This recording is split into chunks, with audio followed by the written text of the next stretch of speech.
her. So I'm piggybacking off of Erika, but I mean, you being able to share and talk about something so heavy and kind of trusting this as a space to be okay to talk about it, I appreciate it. Like it's not easy. It's not easy to talk about those things. Yeah, I think there's a lot of like, Sarah was talking about this last time. Like when you talk about heavy shit, it makes people uncomfortable. But like the only way that people are going to get more comfortable talking about it or hearing it is if we do it. And welcome back, everybody. I'm Erika. And I'm Sarah. This is the Living Understaffed podcast, the chaos we can't clock out of. Today we have indie author Vanessa Kramer on the show with us. We know her through Casey Bookbeat. Say hi.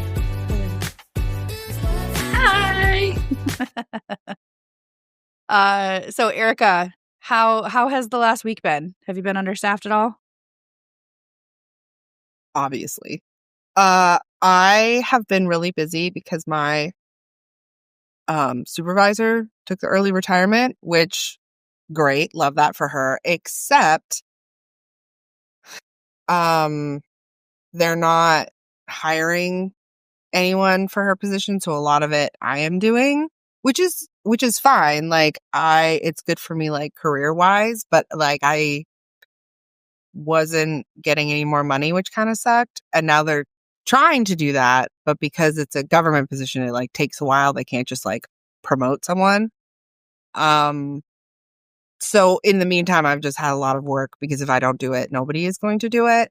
And I just can't not do things. So I've been working a lot, which is good. Because who wants to be alone with their thoughts? Disgusting. And also I'm just like being at work, and I would rather be so stressed out, like pulling my hair out because I do not have a spare second than be bored at any, like hands down. So I am complaining, but also I'm being dramatic. I feel that. I get that. I think my last week has been just catching up admin stuff. Well, I shouldn't say necessarily catching up. I'm fairly well caught up from like the mess and depression that is my mom's funeral and all of that weird like mental state. But this last week I did a lot of focus on trying to help whoever my replacement is going to be, so come October, when I'm officially out of Missouri, like there's just going to be a lot of things. And so I'm trying to put like these measures in place to allow for people to have like avenues to make sure that the job still gets done. The problem is that I like doing spreadsheets and I like creating processes and I like being able to do these things. But the problem is going to be that they're losing another person and having to train someone right now for the promotion that I was supposed to get, and then also train somebody new to replace me. And I have empathy for the situation, but also I don't. It's kind of a shitty thing to say, but it's true. Like I'm going to do my best to help, but up until a certain point, like there's nothing I can do, So there's that. And then I traveled to, sorry, Vanessa, I was trying not to put too much on social media because I knew all of my new like Casey Bookbeat and Lit and Libations friends would be like, oh my God. But I was in Kansas City for work over the weekend. And it was, I know, I'm sorry. But it literally, it was like 18-hour days. Like it was a lot. And so we got there Thursday night and we didn't get home until Sunday night. And it was museum after tour after wagon tour and Independence in Kansas City and going to, the wagon trail thing and then going to Polypop and then taking them to the World War I museum and then going here and going there and going like doing all these things. And then of course we have all the meals in between that we have to feed them and we have to herd cats left and right to make sure that we have everybody with us. And like, yeah, I didn't really have any time. So I was like, don't put anything on social media before next week. Like, don't do it. Cause like, But Kansas City is my favorite city. I fucking love that place. But getting to take the students there one more time before I leave this position, was really nice and lovely. So I'm glad that I got to do that. I did go have a drink with Meg Becker on Saturday night. Her and her husband came and picked me up for a drink so we could just at least see each other in passing again before leaving for Texas. So that was just lovely. So now today was just a bunch of catching up from the couple of days that I was out. So it's not, for once, it's not that bad right now. We're okay. But Erika did allow me to do a bye week last week because I just could not get my shit together. I could not allow you. I mean, we're a partnership, man. If you had said, "Ooh, I just don't think that's a good idea," I probably would have pushed one out. But thank you for that. I would never do that to you. Yes, her was like, "Is it okay if I do a bye week this week? I just have a lot going on." And I was like, obviously. Yeah. I do appreciate it. You know what? I will say though, Greg did tell me to tell you that he was highly upset that it's a bye week because he's been looking forward to the episode. Also, we call him Greg because his name is Greg, but we both have accents and we both say Greg because we can't help it. And now with 2 G's. Yes. 2 G's. Yeah. So, 3 G's. GR AY or yeah. AYG. So we both call him Greg. And he loves it. He loves it. He is, well, he doesn't. He'll be fine. But he is one of our favorite fans. He's my favorite fan. He listens to the podcast every week. Thank you for clarifying. He's Hi, Greg. Erika's favorite fan. That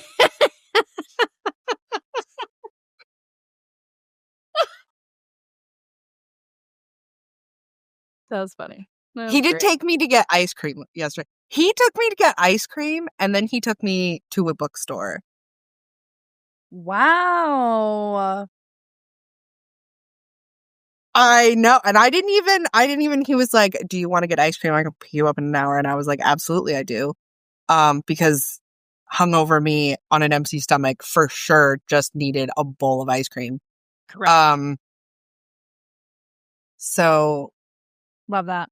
We got ice cream, and then he was like, "Oh, I wanted to go to Second and Charles and look at something. You want to come?" And I was like, obviously I want to go to Second and Charles. Who do you think I am? He clearly doesn't know you and probably doesn't listen to the podcast, because why wouldn't you want to go to a bookstore? Correct. I don't think he really realized what he was getting himself into, because he actually wasn't too bad this time. But he was done in 5 minutes, and I was like, "No, I am not done yet." You have underestimated your timeline, sir. Yeah, you're lucky this isn't Barnes & Noble, because... Yes. Yeah. So our lovely guest, Vanessa, how have you been understaffed? Have you been experiencing anything understaffed lately? I'm always understaffed. I run an in-home daycare and have to deal with shitty diapers and screaming babies all day, and I'm home alone all by myself. My 2 kids are home for summer break, but I'm home by myself taking care of more kids. I actually told them that if they interrupt this interview at all, that I'm selling the Switch. So hopefully that's enough to get them to stay away from me for a little bit. But I did an event on Saturday, and I ran my table all by myself. My husband usually goes with me to help me take payments and all that stuff, but he helped with the KC Book Beat event as a volunteer. And so I rocked it solo, and I did pretty good. like, I did good. But, you know, when you're used to having someone to bounce stuff off of or, like, take payments while you're signing stuff, or, like, I had, like, 6 people at my table at once at one point, and I got overwhelmed, and so I, like, clapped really loud, and I was like, "Okay, I'm gonna start my pitch all over so everybody can listen at the same time," and it was really awkward. I get that. I get it.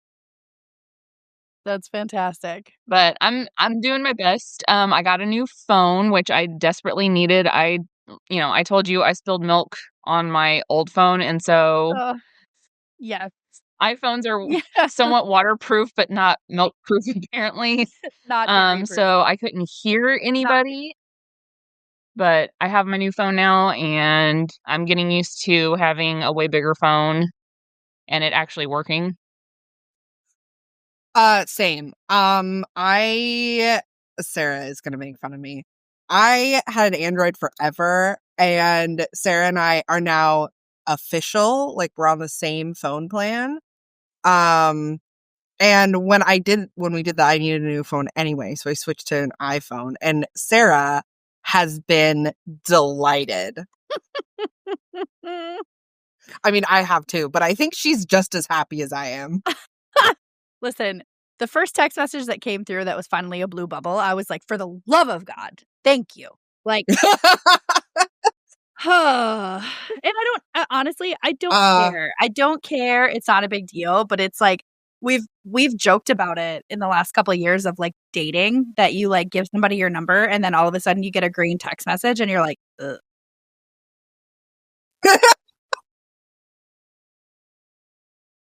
I don't know what it is. Well, and I Maybe thought I'm a about fucking doing prude. Android.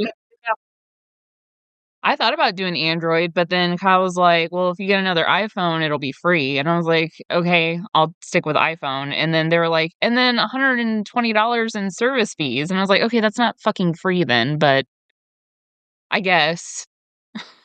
Yeah, true. Yep. I think Erika's was like 85 and hers was not free. Mm-hmm. So, but that's Yeah. fine. We're family now. So, whatever. Officially. Yeah. Well, I do want to roll into a couple of questions for you. So, we know you're an indie author. Some of the books that you have out right now, you have the Great series. You also have Temporarily Forever and My Mother's Spirit. And so one thing that I noticed on your website is that your second grade teacher told you that you would make a great writer someday. Okay. How do you think that moment shaped you, or did it spark anything for you, or were you already on the path of like, I'm going to be a writer? Oh, no. In second grade, I was gonna grow up to be Cindy Crawford. My mom had me in, like, beauty pageants and ballet, and she wanted me to be, like, a girly girl, and, my value was in my beauty. And so, no, it, like, was not on the radar at all of, like, writing being something you enjoy. Like, you go to school and you have to write and learn cursive and learn spelling words and all that stuff, and that was it. And so we had a spelling assignment that we had to use all 8 of our spelling words for the week in a story. And my second grade teacher was such a pretty redhead, and she looked like Fergie, the Duchess Fergie. I don't know if you guys. Oh. Yes. So I was convinced that she was secretly a princess, and she was engaged at the time. And so I wrote this short story about her and her then fiance, who was a prince. And like the kingdom was under a spell, and I used all the spelling words and stuff. And she was like, "This is really good." And I was like, "Okay." And she was like, "You're going to make a really good writer someday." And I was like, "I am. People pleasing unlocked." And so I just kind of took that and I was like, "Okay, like this is something that I liked doing." And she still has that story, and they're still married, and she has kids who are like adults now, and it's so weird. But yeah, She lives, outside of St. Louis, and so she's always like, "If you're in this area ever, like, we have to get together." So, if that ever happens, it's gonna be the biggest tear fest. But, yeah, she's, like, what kind of started the whole thing, and then I had teachers, like, even to, like, high school that would tell me that I had a natural talent for it, and I was always the kid that if we had, like, a three-page minimum, I was writing, like, 10 pages. And all the other Love kids hated me for it, but I've that. always loved it, and I always had a really good support system of adults around me who, said, "Go for it." Okay. Okay. So when do you feel like writing became more than your dream? Like when do you feel like you kind of went over that tipping point? Unfortunately, when I first published My Mother's Spirit, just because I had a physical book in my hand, I did go through a vanity publisher when I was 19 to get that published, so I paid a company $2,000 and they handed me a book, and it was really amateur looking and had, like, a really ugly stock photo for the cover, and in my mind at 19, I was like, "I'm a published author," and so Mhm. at the time, it was a big deal to me. My first book signing was at a Blockbuster, Hey. so that was exciting. Hell I yeah. mean, the fact that there are no more, that is fucking exciting. Yeah. It ages me, but yeah. I tell my kids about Blockbuster, and they're like, "Why would you go somewhere to get a movie?" Yeah, because that was the cool thing to do. Shut up. Right? Oh, God. Wild. Well, I can tell you I read the first great book. This was it's The Great Divide, and I can tell you like I I raw dogged it. Didn't look at the description, didn't look at anything. I was like, "All right, she's got an audiobook, fucking bet." So, it was surprising to me. I can tell you that it was surprising. On like a dreams level, are any of these like types of dreams that you have had or experienced, or is this just part of your writing method? Like where do these dreams come from? Most of the dreams in that book are dreams that I have actually had. Um, Temporarily Forever, Great Divide, and my next book that I'm getting ready to start writing on have all come from dreams that I've had. I've always suffered from really vivid nightmares. I used to have night terrors when I was little. I used to sleepwalk. I'm a crazy sleeper, so I take these, like, really graphic, fucked up dreams that I have, and I'm like, "Well, I'm gonna put that in a book because if it was that disturbing to experience that dream, then I wanna disturb someone else with it." Share the misery. Share the misery. I love that. Mhm. I love that. I can tell you that particular book was it was kind of throwing me, and it's mostly my fault because I didn't read the description. I was like, "We're just gonna do this."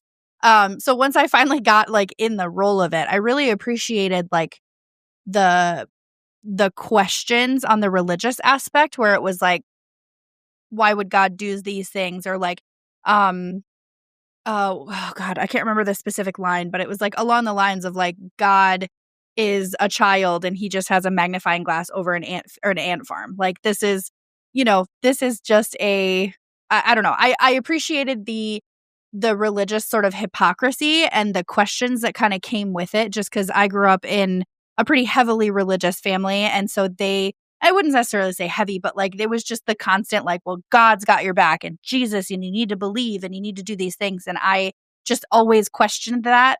So I did appreciate that from you too. And I did appreciate that when kind of the twist in the end where Satan's right hand basically came out and, kind of explained his side of things and his story.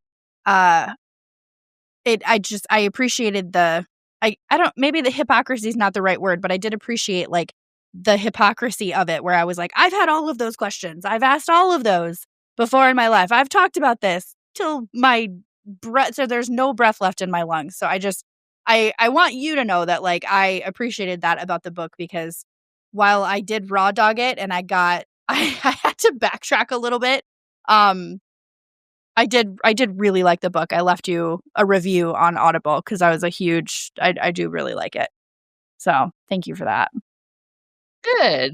And yeah, I come from a super strict religious background too, and I wasn't allowed to like question anything. You just have to have faith, and God will never give you more than you can handle. And the like one set of footprints in the sand gimmick that like when you're going through a hard time, God's gonna carry you through it. And like I I do still consider myself a Christian in the sense that I like go through life not being a dick to people.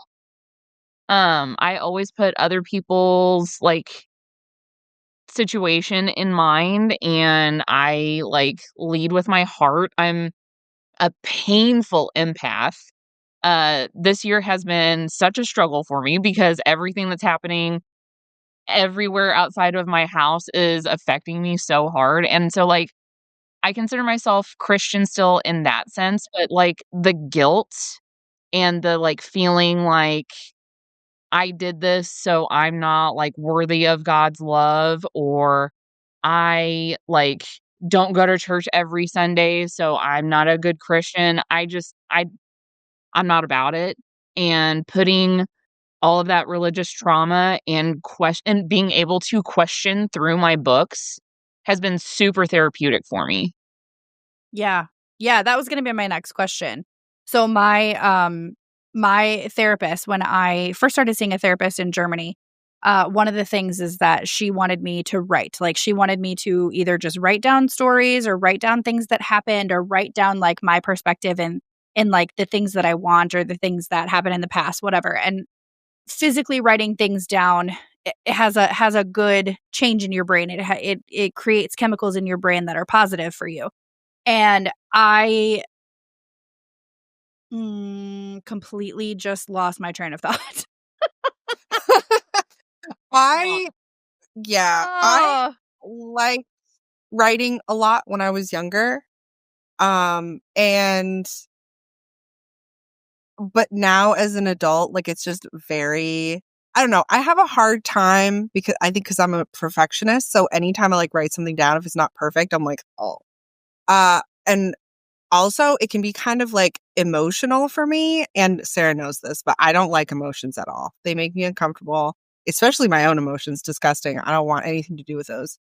Um, so Sarah all the time, she's like, journaling is great. And I'm like, for you, I don't need to do that. I'm healed. Anyway. I'm such an asshole. To the point, Vanessa, that she almost called out tonight. And I was like, I did. This conversation might actually help a little bit. I knew it was going to help. I never said you weren't right. One day I'm going to listen to you. It's just Not today. Not today. I always know you're right. Like, you're always right. I just want to be like, oh, let me be self-destructive, please. You know, I honestly, I'm proud of all of us for just seeing a therapist on a regular basis. That's all that I'm like. That's all I'm proud of right now, honestly. Right? But I read Temporarily Forever. I didn't finish it because I was reading it because I was like, I'll just read it real quick. No, I did not read it really quickly. I am going to finish it though, because it's really good. But one thing that I really like about your characters is like their, like, the connection that they have and how really good you are about like people talk about like witty banter, like Julia Quinn is very good at witty banter, but like the conversations that they have, you did a really good job of showing like having a really good balance of like their inner and outer worlds, like understanding like what the character is thinking, but also what's going on around them, and like how their relationship sort of like builds, and like in a very, it seemed very believable to me. Like these are real characters and real, like this is a real relationship. And like I love romance, and I know like I love grocery store romance novels. Like that is exclusively what I read. Like Highlander romance novels, that is my jam. Are those super in-depth relationships? Absolutely not. But I'm very much a character person. And if it's a really good character, I'm like, these people are going to live in my head rent free for the rest of my life. And that's kind of, this is how I feel about this book. But like,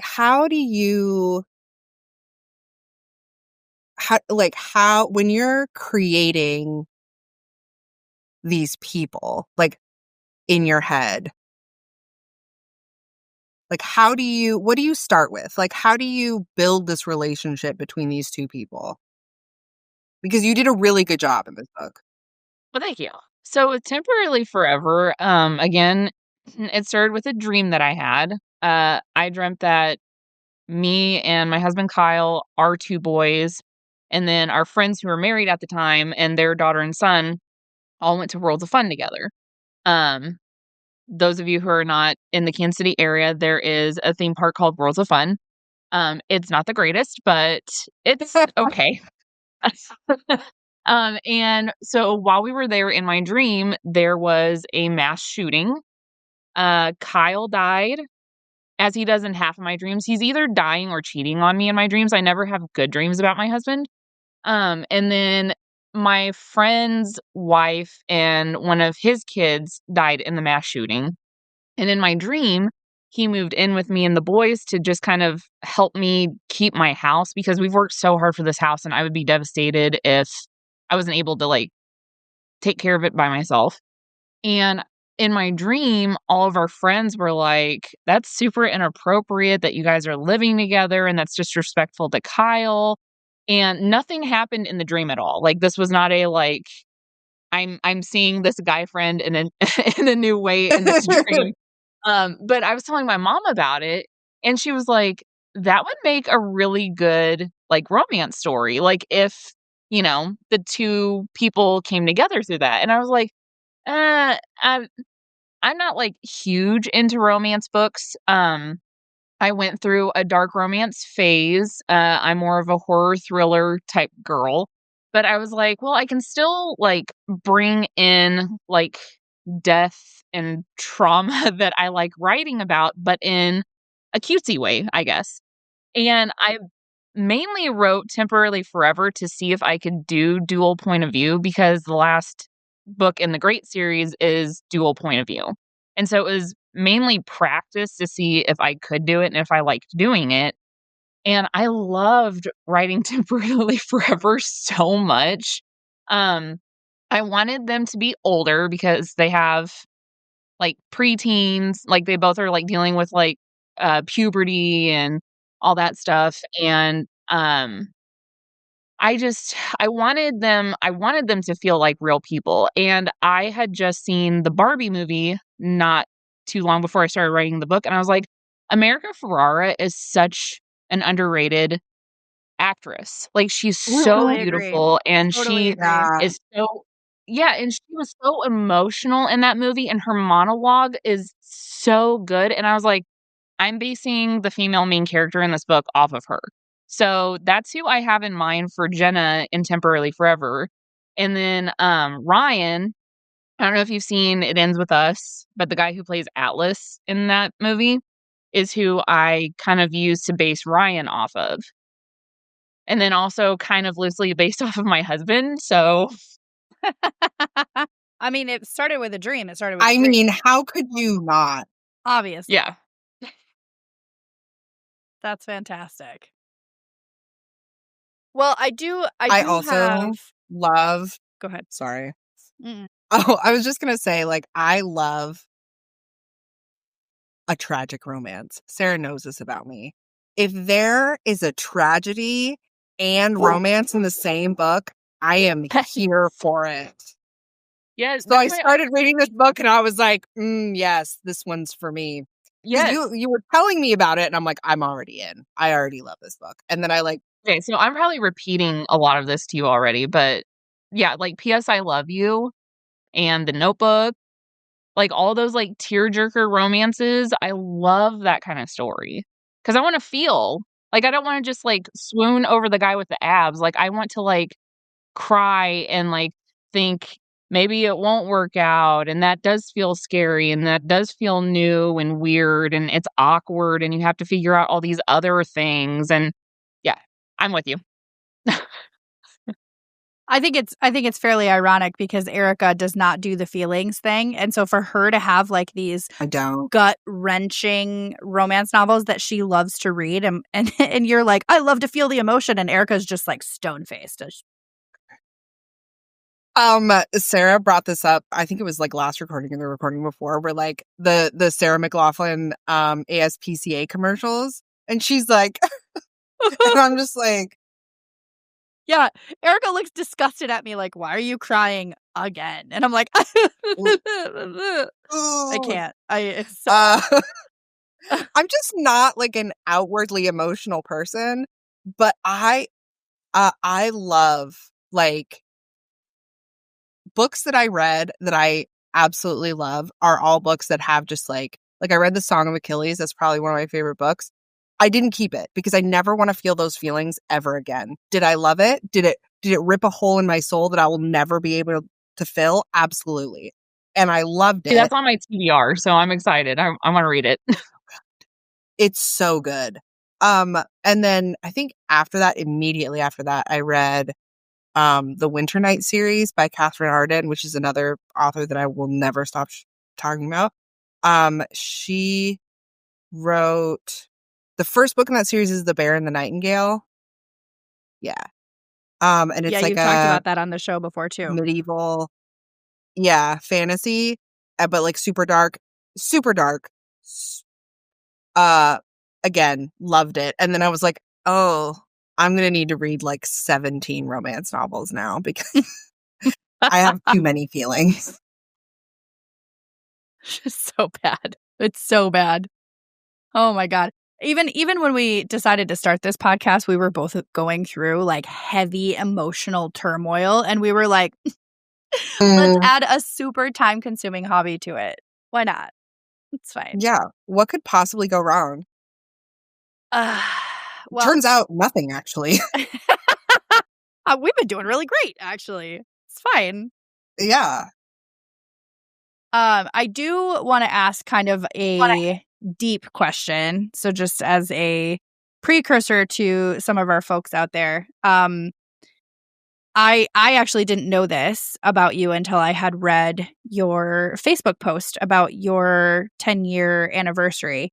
Fighting the good fight, survival is the achievement. And I want to touch, I mean, of course, if you're comfortable, if you're not, that's fine. We can skip over that. But I want to touch on it because my question is whether you think that helped shape some of the darker sides to your writing or just the more emotional sides to your writing, if you think that had played a factor at all. For sure. Again, fair warning, we are going to talk about dark stuff. I told you I'm an open book. I will talk to you about anything and everything. I think I told you I'll talk about trauma. I'll talk about my vagina. Like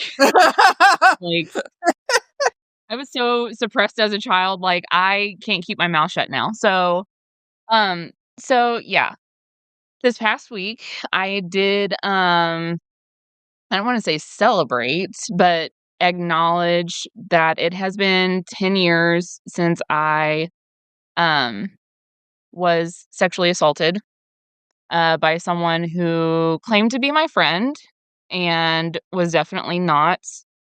10 years ago, my husband and I were in like a really rough spot. Like we were separated but living together. And I had a group of friends from work that I was hanging out with. And I was also addicted to prescription drugs at the time. So I was dealing with a lot of heavy stuff all at once. And one night I was hanging out with my girlfriend, and my friend messaged me to come hang out over at his house. And me not wanting to go home, just wanting to keep the party going, I was like, okay, well, drop me off at my friend's house and I'm going to hang out with some of my other friends if you want to go home. And she was like, are you sure? And I'm like, yeah, it'll be fine. Well, come to find out, there was nobody over at his house except his son that he had every other weekend. Fun little note in that. And I was belligerent drunk. And by the time I came to and realized where the situation actually was, I was trying to, put the kibosh on it and say like, hey, this is not a good idea. I shouldn't be here by myself with you. And he basically was like, well, you wouldn't come over in the first place if you didn't want it. And so things happened, and so it was July 9th, and my oldest birthday is August 9th. And basically, I stayed up the whole rest of the night thinking to myself, if I can just get through this next month and wait until his birthday, then I don't want to be here anymore. And so I spent the next month making plans how I would do it. I was very careful to try and figure something out that wasn't grotesque. I didn't want anybody to find me in like a bathtub full of blood, like anything graphic or anything like that. Um, I was trying to figure out the easiest way for my family to deal with me killing myself. And on my oldest birthday, I found out that I was pregnant with my youngest. So then I went through another situation where I didn't know if I had my rapist baby or if it was Kyle's baby. And that was very hard because, I grew up, like we talked about, in a very religious household, very pro-life type family. And it was a huge eye-opener for me, um, coming to terms with the fact that, like, I wouldn't be able to handle it. And so just trying to wait until I found out how far along I was excruciating. And when I found out how far along I was relieved because I knew for sure it was Kyle's baby, but then I had to deal with the fact that I was raped while pregnant. And so it was just like coming to terms with a lot back to back. My husband didn't know any of it had happened at the time because we were trying to mend our marriage. And I had to get extra testing done to make sure my baby was okay because I was addicted to prescription drugs. So all of that guilt and trauma, and being pregnant alone is a lot to deal with, and your body and your mind go through so many changes, and um it was a lot. And I eventually told Kyle everything, and we worked through all that stuff. And it's so weird to me because I only wanted my oldest. Like, we were going to be one and done, just have one kid, because my oldest was a handful when he was younger. And so we were like, we don't want any more kids. And I was on birth control at the time, and I still ended up getting pregnant. And I'm not like religious anymore in the sense that like God works in mysterious ways, and like we talked about, God won't give you more than you can handle. But I really honestly feel like my youngest was this like crazy miracle thing that happened, and I'm still here because of it.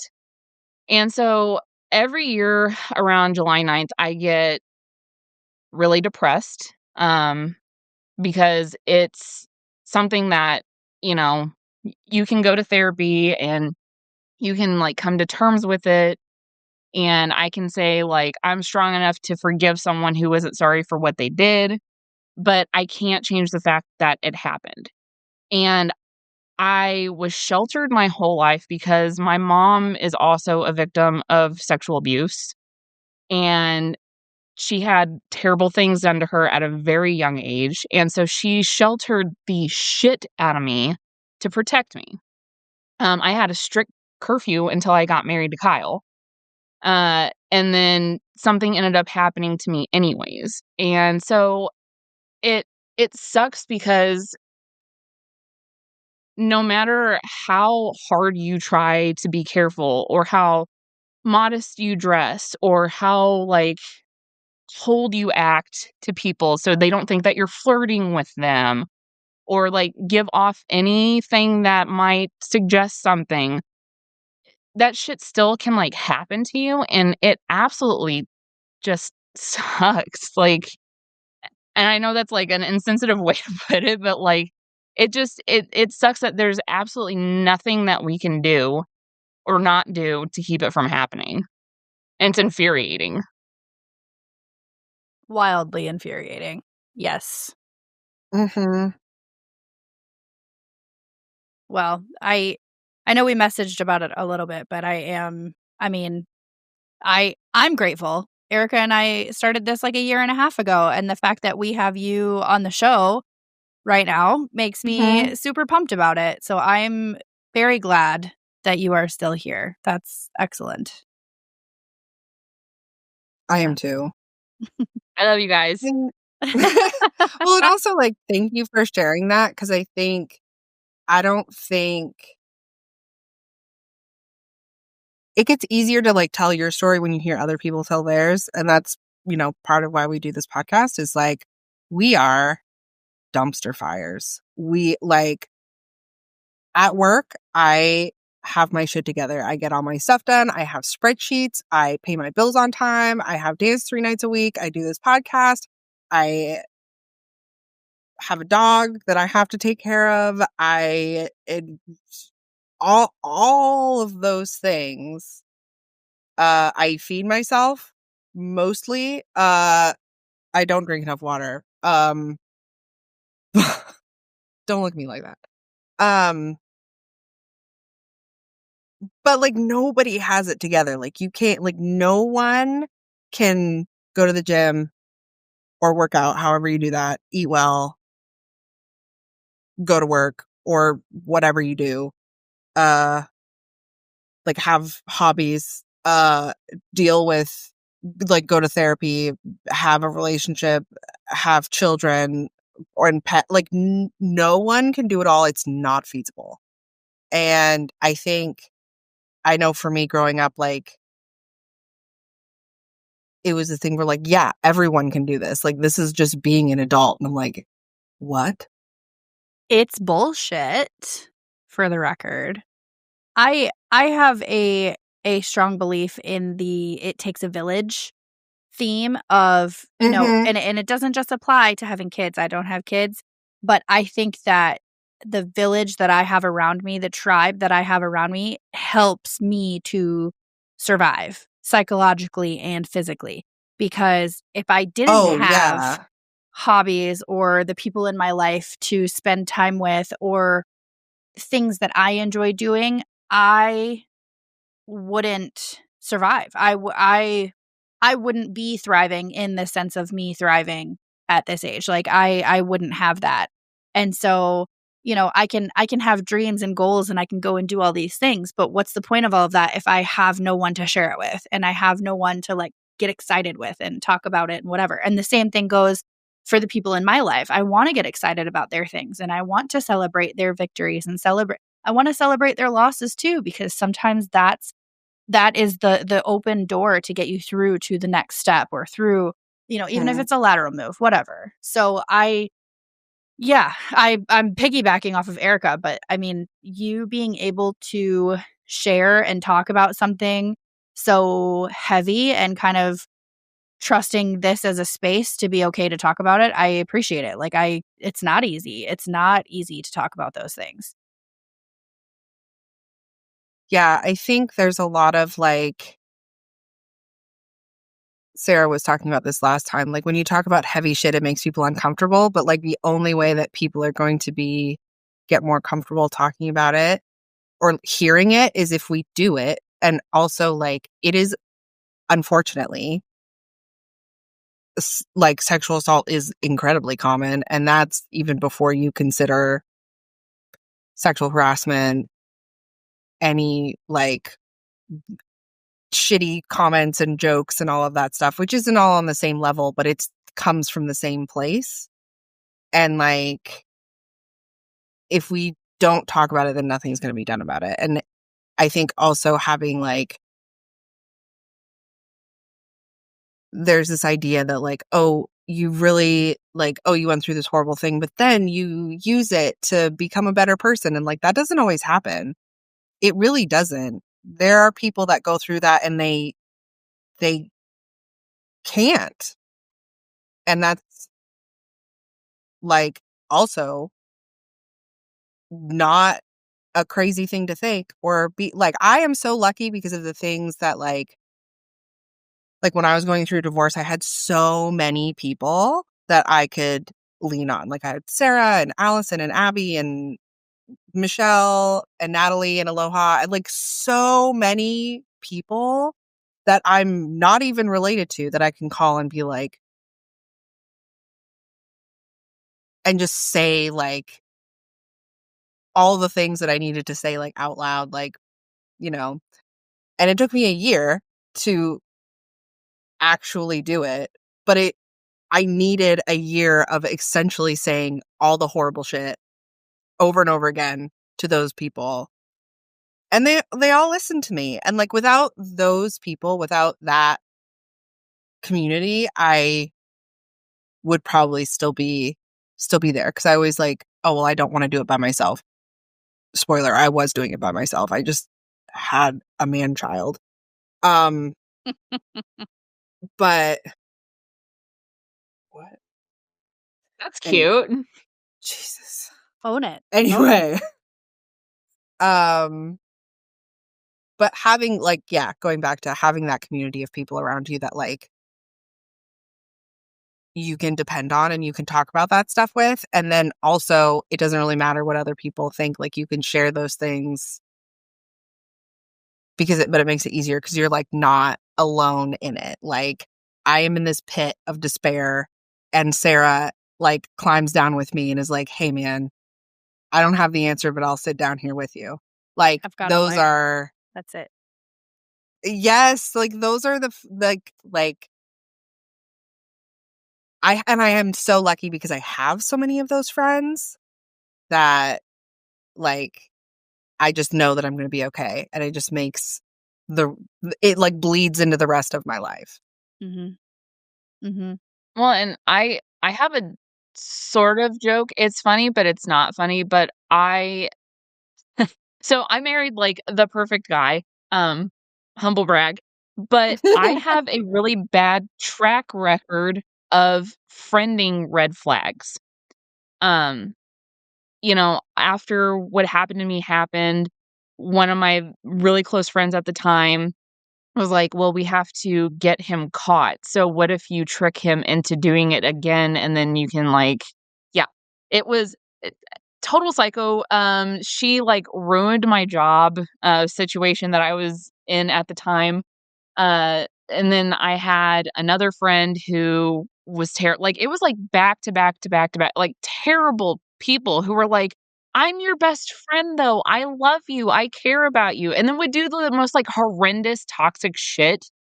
And so that's like a really big thing is having a community because I have so many friends right now and I'm not trying to brag or anything like that, but with the author community and with Casey Bookbeat, I have met so many people in the past year and a half that are good people, like genuinely good people who will notice my like emo girl memes that I post on Facebook and will message me like, "Hey, how are we doing? What's up? Do you wanna go get coffee? What's going on? Are you okay? Or are you just being like the dark moody artist? Like what's going on?" And so it's really nice to have like actual good people supporting you. And it is a huge difference because you can have a lot of people surrounding you and still be alone because they're not the right people. So having that community and having that support system is such an important part of the healing process. Yeah. And again, like I didn't always have this community around me, and I started it because I always, I was a military spouse, so like I moved around a lot anyway. And also like I could never really depend on him, and when I sort of wanted to get to the point where I'm like, I want to have hobbies and do good things for my mental health and not just go out and get drunk all the time.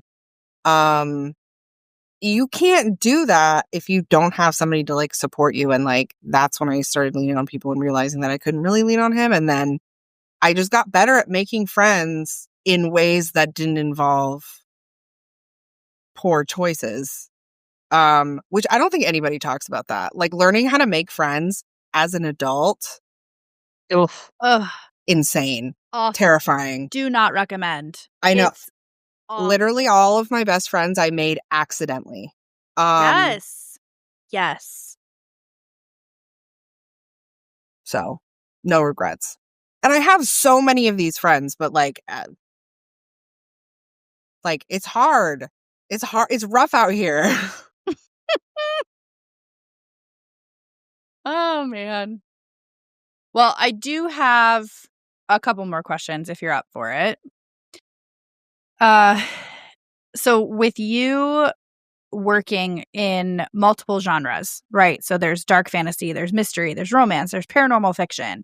How do you choose what genre that you're going to explore? Like, is it based on you having these dreams and you're like, holy shit, there's an idea, I'm going to roll with it? Or is there some other kind of force in the works? Mostly it's me seeing if I can do it. I know a lot of authors stick to one thing and just do that one thing over and over and over. And with some of those authors, I read their books and I can guess exactly where the story is going because I've read one of their books. And so I've read all of their books and it's very repetitive. And I'm a mood reader.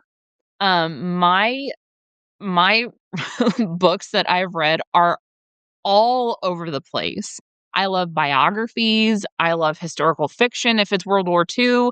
Um, my favorite book from this year is Lights Out, which is smut. Like, I mean, it's like all over the place. Like, I'll read anything if it catches my attention. I just read Stone Blind, which is a Medusa retelling. If you caught from my Facebook post, I'm a big fan of Medusa because I vibe with her. But I mean, it's Greek mythology, and there's nothing like sexy about it or like anything different than what you already know. It's just a retelling of it. But Mhm. I love seeing what authors can do with stories. And so every time I get an idea, I'm like, well, I want to do that. Well, I want to try that. And I want to eventually kind of focus more on the darker stuff. Like Stephen King's my favorite author. And I know that's very cliche, but I love being scared in any sense. Like I love scary books, I love scary movies. Um I I like feeling feelings as much as I like try to like push them down and not feel anything. When something just pushes me into feeling something, I'm like, "Oh, I'm a human. I forgot." And I like that. So like I want to focus more on more like the thriller aspect. Like, I have a couple different things that I am working on in the future, but I'm also wanting to do a female vampire, female witch, paranormal romance at some point. Like, there's so many different things that I'm like, I want to know if I can do that. So I again, I'm not traditionally published, so I can do whatever the fuck I want and have fun with it. And if people want to read it, they want to read it, but I want to write it, and that's all that matters. That's true. That's very true. I love it. So, okay. If your style is kind of all over the place and it's just the ideas that spark and the inspiration, you have a full-time in-home daycare business and a family and hobbies, and you do things for Casey. I'm sorry. What's your role with Casey Bookbeat? I did not write that down. So I'm the author relations director. It's funny because you said the term cat herder earlier, and that's literally my job. I do the smaller events like Planet Comic-Con or anything that's like a shared table for Casey Bookbeat, or like the pop-up events that we do with other businesses. I find event opportunities for authors, and they tell me, hey, we want like 3 to 5 authors in this genre. And then I go ask the authors, hey, this is a free event. Do you want to do this event? And if I'm like doing the event with them, then I make sure that they know how to sell not only their books, but everybody else's books, which is not easy because you get your pitch down and you know how to sell your book, but now you're a team trying to sell everybody else's book and talk about Casey Bookbeat. And so it kind of puts me in a minor management position, which is what I can handle. Right. Yeah.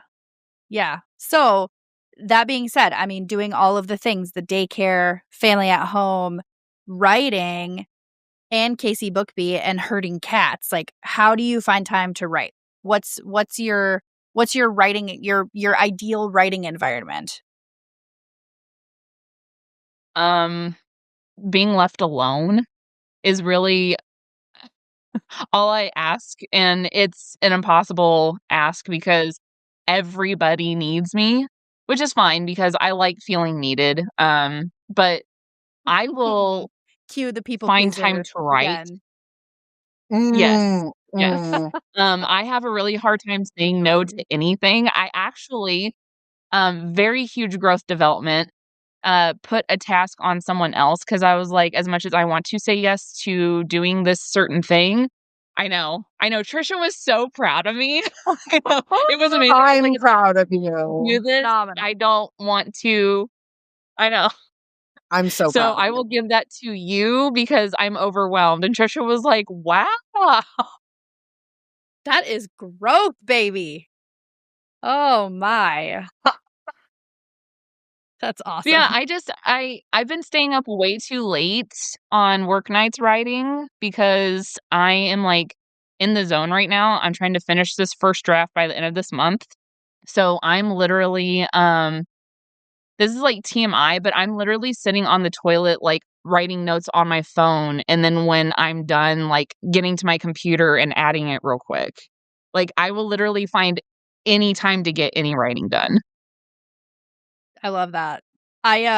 We use WhatsApp for work, and like when I lived in Germany, we used WhatsApp for pretty much everybody that we met on the economy.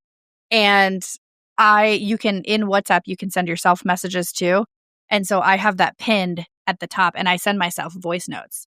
So because I road trip all the time, so if I'm road tripping and I have whether it's writing or it's a lot of the last like 6 months has been podcast ideas. So I will, something will spark and I will send myself a voice note. And then usually like when I sit down to edit and I'm working on videos and like waiting for things to render, I'll go back through and like listen to those again and be like, oh yeah, blah, blah, blah, and then do whatever I got to do. But that's like voice notes are my go-to. I have sticky notes everywhere. I'm going to put a little Easter egg in this episode. Trisha, I sent Trisha a picture. I'm going to send it to you guys too, but there's a picture of, I think Erika's in the middle of talking, but it looks like she's really excited about something. And Vanessa, you have a really cute smile on your face. And I'm smiling because I'm taking a picture of us like this, And I sent it to Trisha. Uh-huh. And she said, oh my God, did you do that today? And I was like, yeah, it's happening right fucking now. And she says, ha ha ha, magical. It's going to be great. She's an excellent interviewee, so eloquent. And I said, I'm a huge fan. She said, good. I told a bunch of people about your podcast in group therapy today. LOL. And I was like, all right. Thank you. But she then goes on to say, I feel like eventually this year I need to do another episode with you guys, like a full circle moment. And I said, obviously. And she said, I'm such a different person that I was then. A huge part of that change is you and Erika. I've already cried once today. I can't do it again. Sarah McLachlan, cue the music. I'm just done. Yeah. We Also, can we talk about how Trisha is a literal Disney princess? Yes. Oh, and I was going to say, it's so ironic that she said that about you guys, because I feel like she has changed me and I don't know, I am such a different person than I was a year ago. Yeah. Because of her. Yeah. Yes. Yeah. Wild. The compliments that she gives us are insane. It's enough to make Erika cry. She's always yeah, which never happens. Truly. She's wonderful. Yeah, she tells me stuff all the time you're more than your worth, and you don't always have to be valuable to be loved. And I'm just like, what the fuck are you doing? It's hold on. You can't just drop that shit on me. I need to be emotionally prepared. Can you give me a heads up when you're about to do this? Because I have to psychologically be ready for that. And even then, no guarantees. Ew. Yeah. I need a trigger warning for a compliment. Yes. Yes. Literally, the best way to knock me off guard is to give me a sincere compliment. Yes. To be fair, Erika and I have talked about this before too, that I will not be knocked off my I will accept a compliment if it's about my spreadsheets in Excel, because they're fucking magical. I will also accept a compliment about the podcast because Erika and I put an ass ton of work into this shit.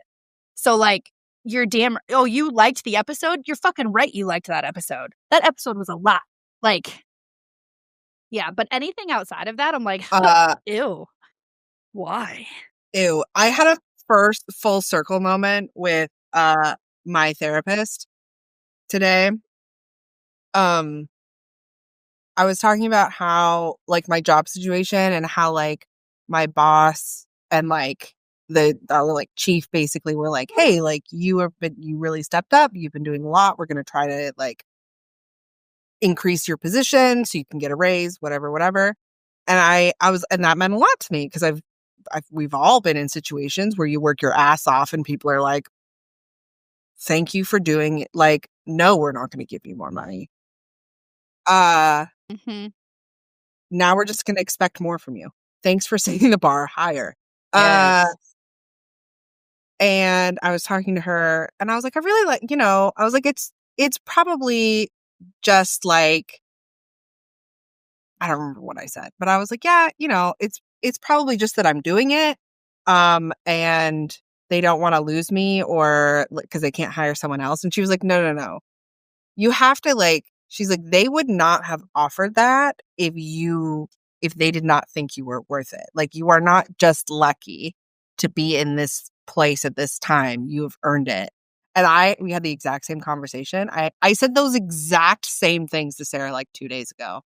And I was like, wait a minute. Alright, bitch. Listen to yourself. Yeah. Oh, take my own advice. Disgusting. No, thank you. Gross. Growth is for other people. Well, you're already healed, so. Yes, obviously. She's you can tell by my tape in men. Thank you. Okay, Vanessa. So we've talked your books. We've talked life. We've talked some dark. We've talked about these things, but tell us, like, is there a current project that you're working on? You made a comment about a first draft. Yes. So I am working on the third and final book of the Great series. So I have Great Divide, and then Great Desolation, and then the final book is Great Devotion, and that comes out by the end of this year. I don't have a definitive date just yet. But I'm almost done with the first draft, and then I can get rolling with editing and beta readers and all that good jazz.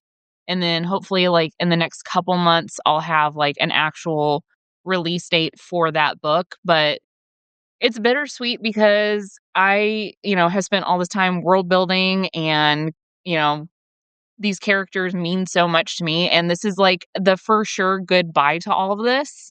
And it's super sad, but then I get to start working on my creature feature horror book next. So I'm also very much looking forward to the next thing. Okay. So do you think, is there going to be any other, sorry, I'm forgetting the name of it. Where did it go? Holy shit. Temporarily Forever. Sorry. I have my notes on my thing and then I completely blanked the name of it. Is there going to be any other books like Temporarily Forever, or was this one of your one-offs of let me see if I can try this? So I'm actually going to do an interconnected series. So Butcher and Blackbird, that type of thing, where the characters in each book know each other, but it's their own story. So this is what Temporarily Forever looks like. I'm going to go with the same theming for the covers. So one of them, the next one is going to be an electric guitar with red roses, and it is going to be hella spicy. It's going to be I don't know if you've gotten this far, Erika, but it's going to be Jason and Mandy's story.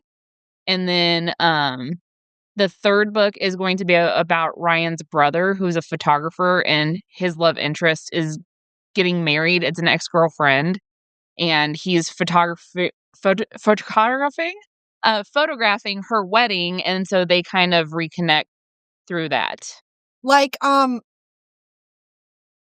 The Wedding Singer, but with Yes! photographer. Yes! That's exactly what I'm going off of. Yes.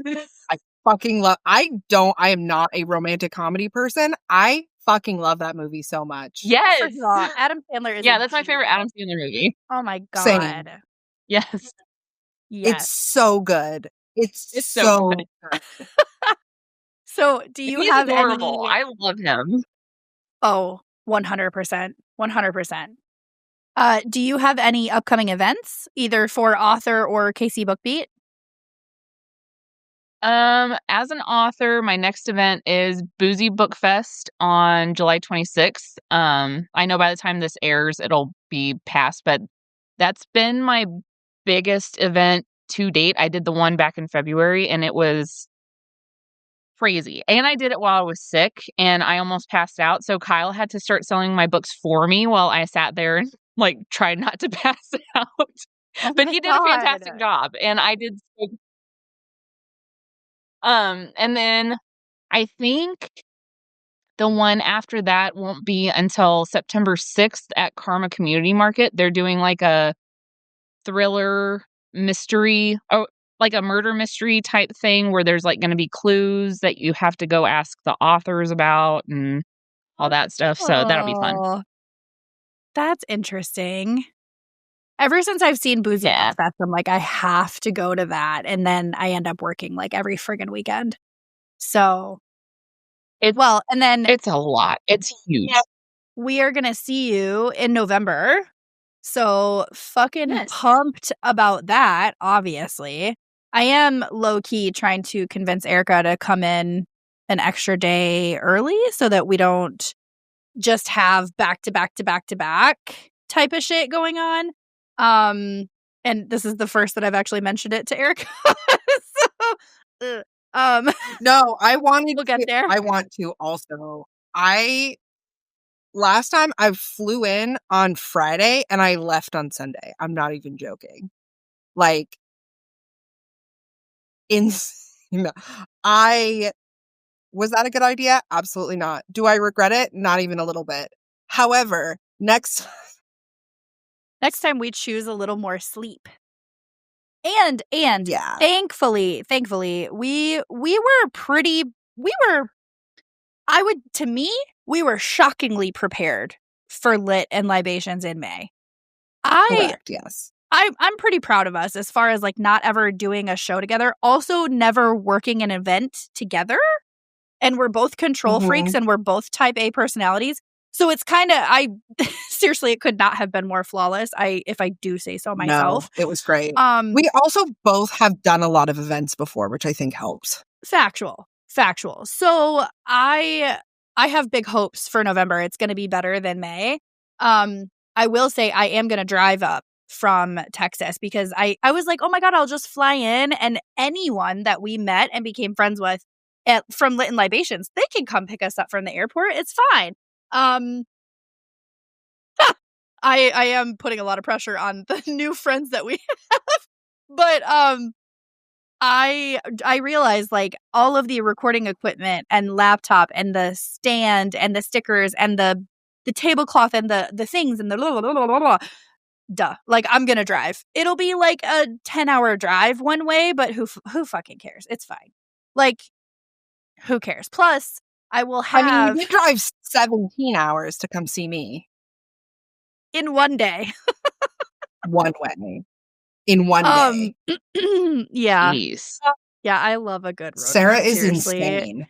It's true. She is a crazy person. Absolutely wild. Like, first of all, she'll work like 20 hours in a row, and then she'll be like, I just feel like such a piece of shit. Like, first of all, you need to calm down, because you're the only person I know that makes me feel lazy. Like, Jesus Christ. All I'm saying is I could do more. Okay. Yeah, so but you shouldn't. But you should not. Yeah. So we will see you in November in Kansas City, which we're super excited about that show. It's the fall Lit Libations. And then I don't know if we've been terrible about posting on our socials, but we just got featured in a national magazine a couple weeks ago, and we're just like so pumped. I'm hoping that the physical copy, I think we can buy the physical copies by the end of this week. So I will be bringing copies with us on like a corny level to be like, do you want me to sign that for you? Like, oh my God. Like, I can't wait. I think you announced that around the same time that I announced that I got best local author in Kansas City Magazine. So like we're all in the magazines. Oh God, it's so great. It's such a fun thing. Like, again, I mean, Erika and I have talked about it 100 times, but like when we started this show, it was like, we'll have 12 listeners by the end of our first year, and more than half of them will be our family or friends, if not our own computers trying to boost our own numbers. Like, you know. Yes. So it's cool to know that like we're getting messages from people, and we're getting like regular interview requests, which is insane. And we're on a humble brag, but not so humble. Like, we're booked out to the end of August with interviews. Like, that's awesome. All right. So I want to thank you again, because I know Erika and I talk a lot about some pretty heavy things on this show, and like I feel it is an uncomfortable topic, especially when it's something that has happened to you and it's traumatic, and it's something that, like, even though you want to help people, or even though you know that your story might help someone else, it doesn't always necessarily make it easier to talk about. And for me, I'm more comfortable with it's contradictory. I'm more comfortable with making myself uncomfortable to help another person. And I just want you to know, like, I appreciate you sharing that kind of thing, because we get messages on a fairly regular basis, mostly from women being like, thank you for saying that. Thank you for saying the things out loud that I can't. So that's what I love about you guys. Yeah, thank you. Thank you. Yeah. I Thanks for being know. a safe space. Oh, it's crazy to think about because we like when we're recording, it's like it's just a FaceTime call and we're just, bullshitting and talking about life and talking about these things. But then you see it on YouTube and you're like, oh, oh, all right. Like, Wow. we did that. Well, and the thing I love the most about you guys is, like, you are funny, and I use humor a lot to cope with trauma. My husband frequently tells me that I could have been a stand-up comedian because I have so much trauma and I use it to be funny, and it makes people uncomfortable. But then on the flip side of that, I have to be uncomfortable talking about my shit to make other people comfortable. So it's like that balancing act. Mhm. Yeah. Yeah. And it is too, like, I think for me, I do a lot of like self-deprecating humor where I'm like, it's fine, it's the trauma. But like also in a serious level, like this is why I have a therapist where I'm like, that's the trauma. Erika actually did it to me today. Of all fucking days, we were texting and I was like, she said that she was having a really bad day. And I was like, I really think that tonight's interview might actually help you because Vanessa has things to talk about. I'm really excited about her books. Like, I think this would be really great. Plus, we love Vanessa. So, like, duh, it should cheer you up for sure. And I thanked her for letting me take a bye week last week because I was like, I'm not all here upstairs. And she said, girl, of course you do a lot for the podcast. And I was like, I know, but like, I want to do more. Like, I want to be able to do more. And she just responds with, that's the trauma. And I'm like, oh, there she is. Yep. Yep. Got it. God. Leave me alone. The amount of times we say that to each other is a lot of times. It's so bad. So anyway, I thank you again. Thank you for coming on the show. We absolutely will welcome you back in the future and cannot wait to hug this shit out of you in November. So Yes. Group hug. Group hug! all right, Erika, you want to get your bearings and do our outro?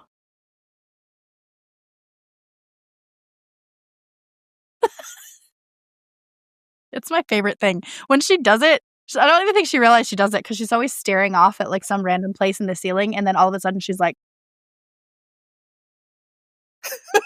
Yes. At least she's not doing this.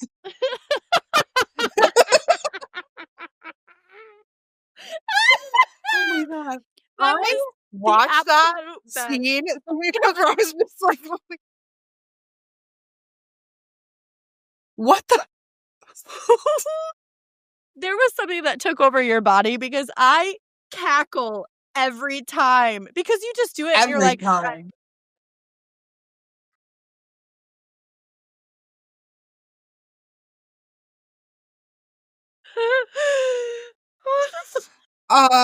Sometimes I just do things and I'm like, ooh, that's a little neurodivergent.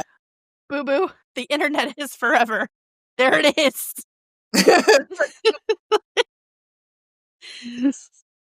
Well, okay. It's my process, Sarah.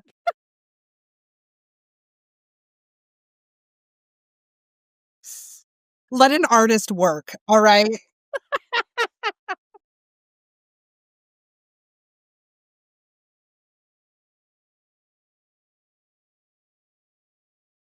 I had to wait for you to. Okay. All right, guys. Thank you so much for listening. We love you so much. Keep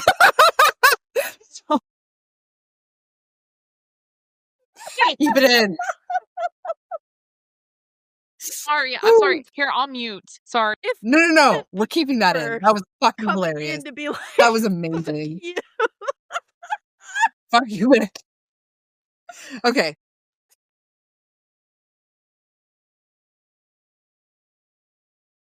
Oh my God. This is the best outro we've ever done. Oh, Anyway, Everyday Dose, Primal Queen, our OG, Forever Storage. We love you. We're going to be at Lit and Libations in November by Casey Bookbeat. Super fun. Everything's great. We love you. Without you, we would be potting into the void. And you forgot book club again. Oh, yeah. We have a book club that we 100% never forget ever, and we always read the book. This month, the book is called Thunder Thighs by a person that I for sure have not forgotten the name of. Evie Mitchell. Thunder Thighs by Evie Mitchell. And we 100% are reading it right now. For sure.